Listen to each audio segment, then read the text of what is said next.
me just start here. Are we rolling? Yep. Okay. I'm Dr. Jim McCarty, and today we have Radha here. And this beautiful young lady is from Zambia, Africa, right? That's correct. All right. And I love her because she has this interest, like I do, in things organic, and being able to grow vegetables and healing the soil so that we can get the nutrition and minerals that we need into our vegetables in order to heal our children so that they can live long, healthy lives and that we can live long, healthy lives with them. And why don't you add to that? Well, if we don't do something to re-nourish our soil now, in about 60 years, everyone's going to be dead because without soil, you can't grow food, and without food, no humans. There you go. and the bees actually pollinate all the vegetables, and the birds singing actually open up the pores on the bottom of the leaves called stomata and allow them to take up nutrition better. So there's birds singing, crickets chirping, and thunderstorms all open up the bottom of the leaves, the stomata. And that right there, those are all in a frequency of about 4,000 to 6,000 hertz. So that's what we're talking about. That somebody could actually record bird singing and thunderstorms and play it for their plants and actually speed up the growing of the plants. Wow, I gotta try this. And not only that, but there are enzymes that are in the soil in the Amazon. And if we take a tree from the Amazon that normally grows about, let's say, 60, 80 feet tall, and we transplant those trees, seeds, to, let's say, Florida or somewhere in the States, then those trees may only grow to half of their height. But if you take some of the soil from Africa, from the Amazon, and you put it into water or and aerate it and add it to the soil, now we can add those enzymes into the soil in Africa to help grow the trees and the plants also. Wow, the more you know. This is good stuff, Dr. Jim. So you've never been to a chiropractor, and you've never had a manipulation or an adjustment. That's correct. But you were just telling me something about your shoulders. My left shoulder, I've noticed, is higher than my right one. Like if I look in pictures, it doesn't bother me, but it's just something I noticed in pictures. I thought, maybe I'm just crooked. Well, and that could be, but it can also be because of the hip flexors, which would be the psoas muscles, which goes from our stomach down to the hip bones, down into the groin. And so the psoas muscle is what pulls us forward, okay, like in the position I'm at, it's a hip flexor. And so if they're pulling evenly, then it just pulls you straight forward. But if there's been any injury, and so one of the psoas on, let's say, the right is pulling harder than the one on the left, then that attaches to the rib cage, and then like a steering wheel on the car, one shoulder becomes higher than the other. Okay, so we don't know yet because I haven't examined you. Okay, but again, that's where my mind is starting to go. Okay, so let's stand you up and turn you around so that your back's to the camera. So there you are, and just the sacrum is right here. Okay, it's like an upside down hand. Your hip bones are ilia, so that's your sacroiliac. So we want to just have you march in place. Slow. There we go. That's moving. That's moving. Okay, so her sacroiliac's moving. That's good. If it ain't broke, you don't have to fix it. So that's moving. So let's turn you around. So you're facing it there. And just hold. Arms straight. Hold. Yeah, no, just hold. Hold it straight.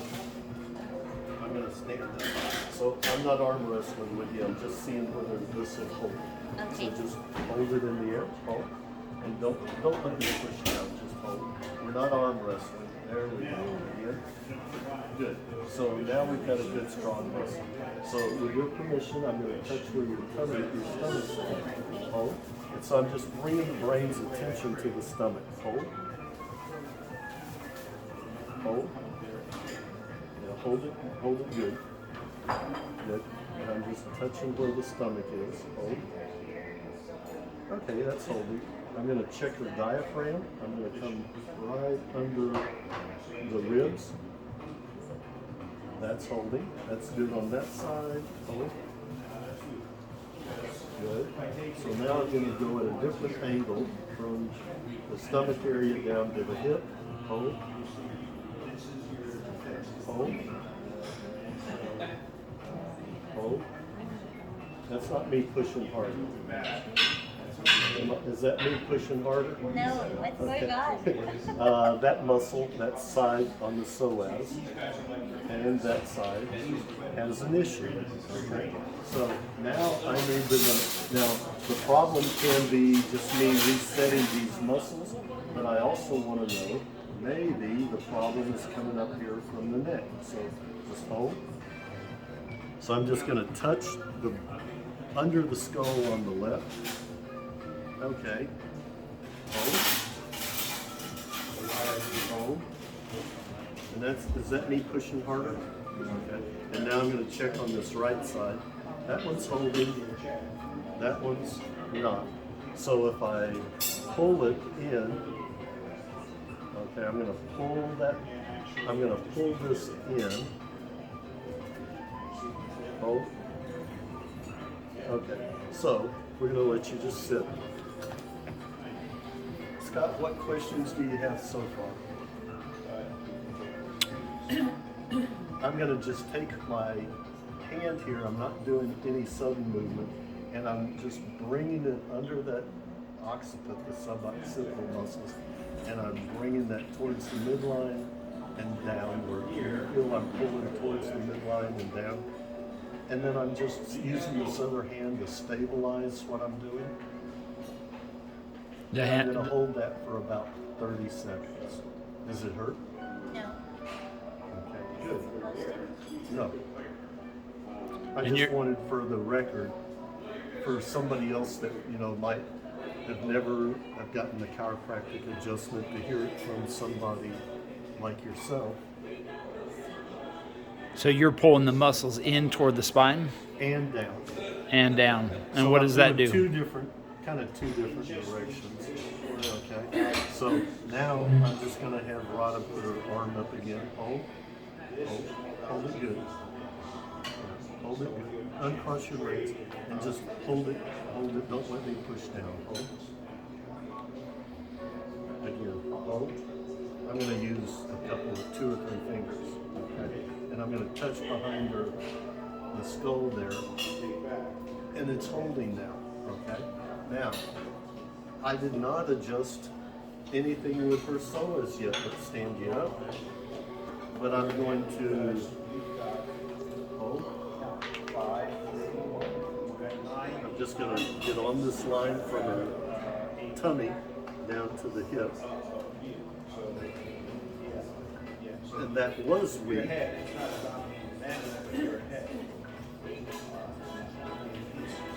But I adjusted something up on her brainstem, which was causing an effect down here. Okay, now I'm going to, there's a valve right here. I'm just going to reset that valve.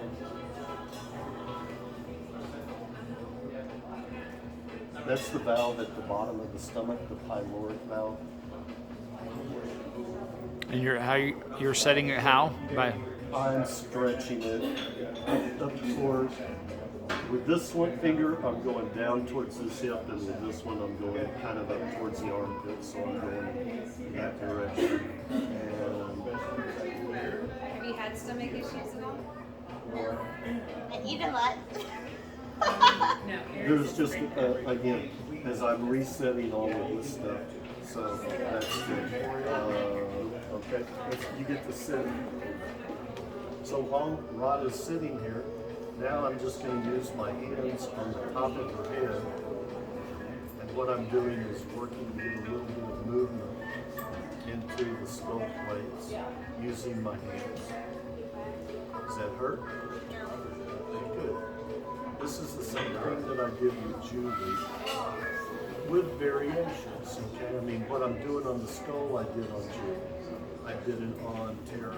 I did it on Eric, okay? And the muscle resetting was different because Julie had stuff that's been there For years. 10, 20 years. Yeah, that was amazing. How And we're talking, I don't know how much time we spent, but I don't know, 15, 20 minutes maybe. And how long will it last? We'll see. Okay, it could last virtually forever. Okay, stress is not our friend. So now I'm just feeling up here for like where the soft spot would be.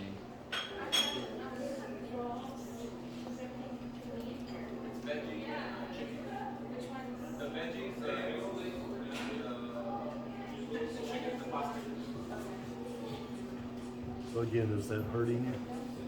Nope. Good.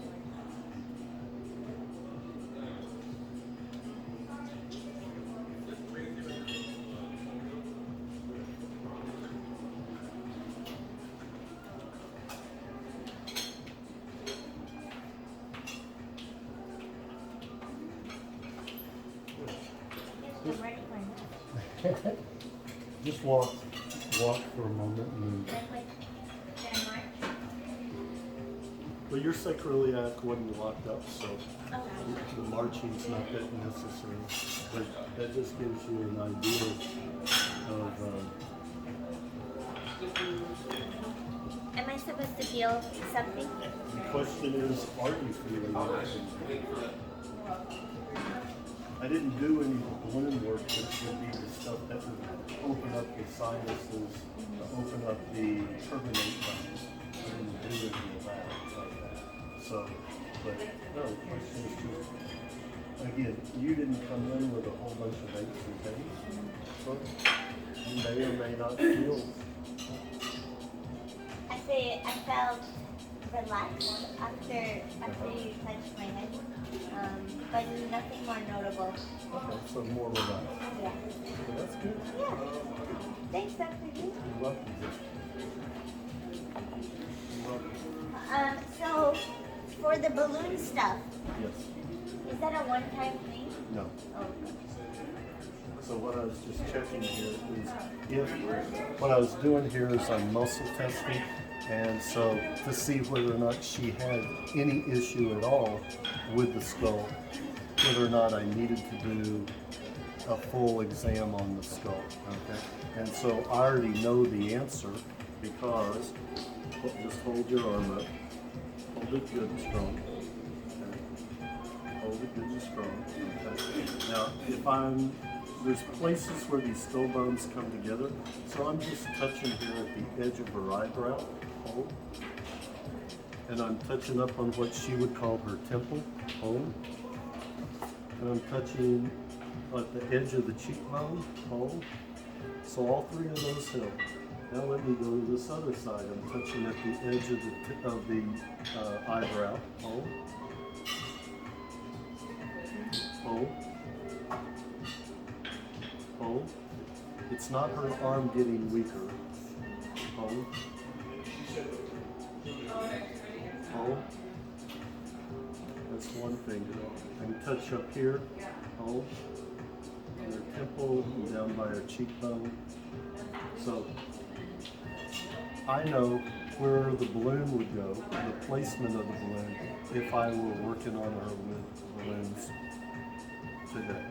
But I would also go through and check 13 patterns for the bridge of the nose, 13 patterns where the front two teeth come together, which has to do with the palatine suture, the roof of the mouth, So there'd be 13 here, 13 patterns here, 13 where the soft spot would be, 13 on the back of the head, 13 patterns behind the left ear, and 13 patterns behind the right, for a total of 78 patterns. We had not done that. But what I just did on Radha, checking those 6 places, is the exam that I would do on myself to find out whether or not I needed to go further and do those other 78 patterns.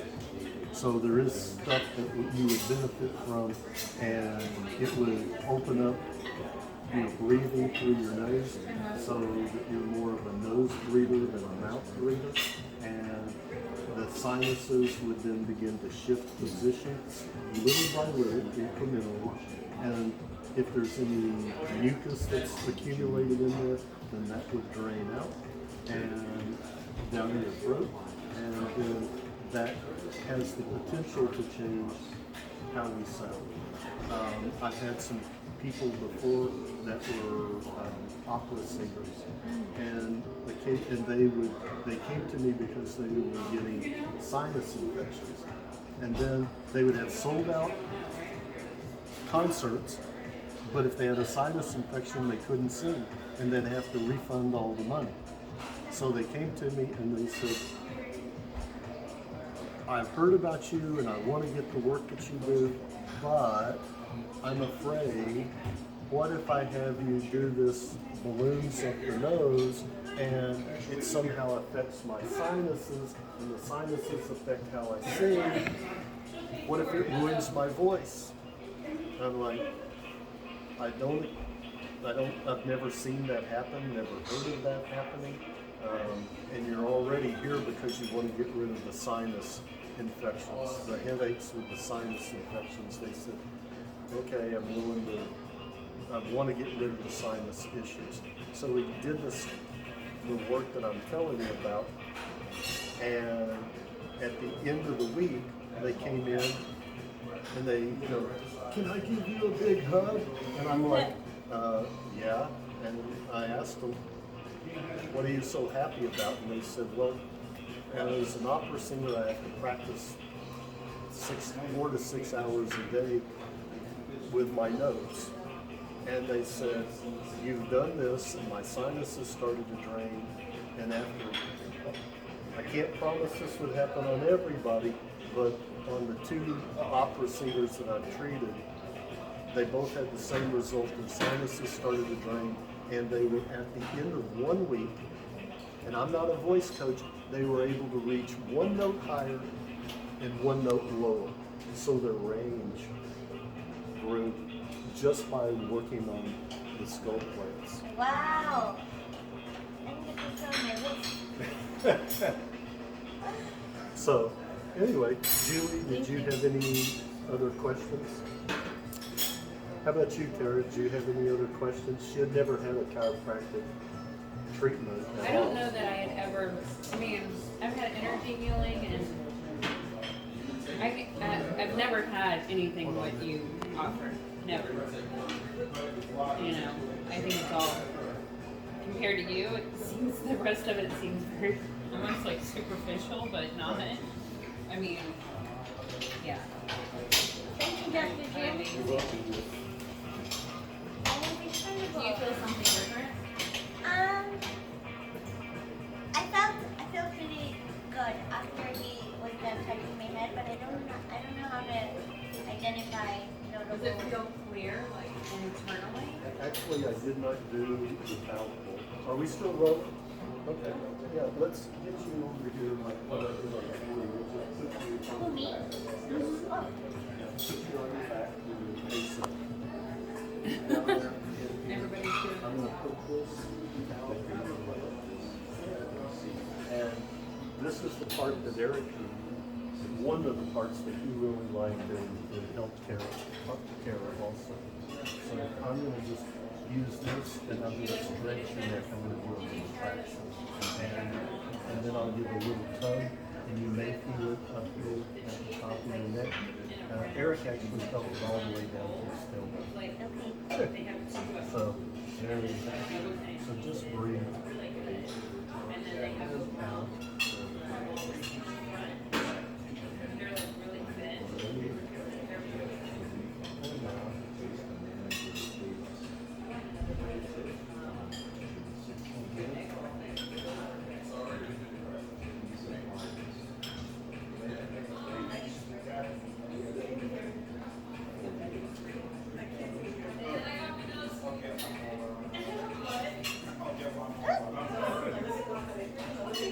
Did you feel something in your I neck? did.